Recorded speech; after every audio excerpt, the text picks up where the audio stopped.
بسم اللہ الرحمن الرحیم الحمد للہ وکفى وسلام علی عباده الذین اصطفى اما بعد۔ محترم حضرات، نئے پیدا ہونے والے بچوں کی طرف سے ان کی پیدائش کے 7ویں دن اللہ کا تقرب حاصل کرنے کے لیے جو جانور ذبح کیا جاتا ہے اور خون بہایا جاتا ہے، اس کو شریعت کی اصطلاح میں عقیقہ کہتے ہیں۔ عقیقہ کرنا سنت ہے اور مستحب ہے۔ رسول اکرم صلی اللہ علیہ وسلم، صحابہ کرام سے صحیح احادیث سے ثابت ہے۔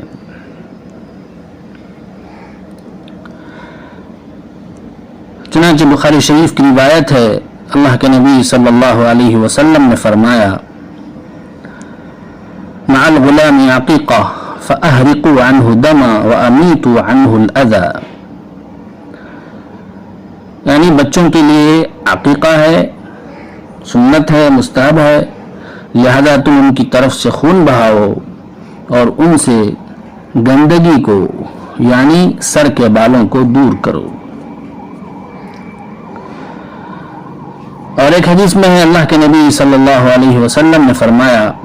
عن الغلام شاتان وعن الجاریة شات ولا يضركم ذکرانا کن او اناسا، لڑکے کی طرف سے 2 بکریاں اور لڑکی کی طرف سے 1 بکری ہے، اس سے کوئی فرق نہیں پڑتا کہ وہ عقیقے کا جانور نر ہو یا مادہ ہو۔ محترم حضرات، ان دونوں حدیثوں سے معلوم ہوا کہ عقیقہ کرنا سنت ہے۔ نبی اکرم صلی اللہ علیہ وسلم نے ہمیں اس کی ترغیب دی ہے، لہذا ہم سے اگر ہو سکے تو لڑکوں کی طرف سے 2 بکرے ذبح کرنے چاہیے،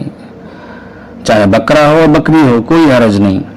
اسی طرح لڑکی کی طرف سے 1 بکری ذبح کرنی چاہیے، لیکن لڑکے کی طرف سے 2 بکری ہی دینا کوئی ضروری نہیں ہے۔ اگر قدرت نہیں ہے، طاقت نہیں ہے، 1 ہی دے سکتا ہے تو 1 بکرا یا بکری بھی عقیقہ میں دے سکتے ہیں، جائز ہے۔ اس حدیث سے ایک دوسری بات یہ معلوم ہوئی کہ 7ویں دن ہی بچوں کے بال کو نکال دینا چاہیے، ان کے سر سے ان کے بالوں کو صاف کر دینا چاہیے۔ عام طور پر لوگ کئی دن تک بال ایسے ہی چھوڑے رکھتے ہیں اور وہ نہیں منڈواتے ہیں، یہ اچھی بات نہیں ہے۔ بغیر کسی عذر کے بالوں کو بچوں کے سر پر چھوڑے رکھنا یہ بہتر نہیں ہے، مناسب نہیں ہے، سنت کے خلاف ہے، لہذا بال کو جلدی سے جلدی صاف کر دینا چاہیے۔ اور ایک حدیث میں ہے، اللہ کے نبی صلی اللہ علیہ وسلم نے فرمایا، الغلام مرتہن بعقیقتہ تذبح عنہ یوم السابع ویسمى ویحلق رأسہ، یعنی بچے عقیقہ کی وجہ سے گروی رکھے رہتے ہیں، جب تک ان کا عقیقہ نہیں ہوتا وہ گروی میں رکھے رہتے ہیں، لہذا تم 7ویں دن ان کی طرف سے ذبح کرو اور اس دن ان کا نام رکھو اور ان کا سر موڑ دو۔ اس حدیث کی تشریح کرتے ہوئے محدثین کرام فرماتے ہیں، چنانچہ صاحب مرقات نے لکھا ہے، الغلام مرتہن کا مطلب یہ ہے کہ انہ محبوس سلامتہ عن الآفات، جب تک بچے کا عقیقہ نہیں کیا جاتا بچے کی سلامتی کو آفتوں اور بلاؤں سے روک دیا جاتا ہے، لہذا جب بچے کا عقیقہ کر دیا جاتا ہے تو وہ آفتوں اور بلاؤں سے محفوظ ہو جاتا ہے۔ تو اس تشریح کے مطابق معلوم ہوا کہ عقیقہ ایک اسلامک ویکسینیشن ہے، اس سے بچے آنے والی آفتوں اور بلاؤں سے محفوظ رہتے ہیں۔ جس طرح دنیاوی ویکسینیشن سے آفتوں، بلاؤں اور بیماریوں سے حفاظت ہوتی ہے، اسی طرح عقیقہ بھی ایک ویکسینیشن ہے، اس سے بچے آفتوں اور بلاؤں سے محفوظ ہوتے ہیں۔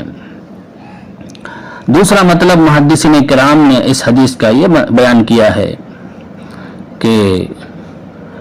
بچوں کو اپنے باپ کی شفاعت کرنے کے لیے، سفارش کرنے کے لیے روک دیا جاتا ہے جب تک کہ باپ اپنے بچوں کا عقیقہ نہ کرے۔ لہذا جو باپ اپنے بچوں کا عقیقہ نہ کرے، قیامت کے دن بچوں کو اس باپ کی شفاعت کرنے سے، سفارش کرنے سے روک دیا جائے گا۔ تو بہرحال یہ مختلف حدیثیں تھیں، ان احادیث سے چند باتیں معلوم ہوئی۔ پہلی بات تو یہ کہ بچے جب پیدا ہوں تو 7ویں دن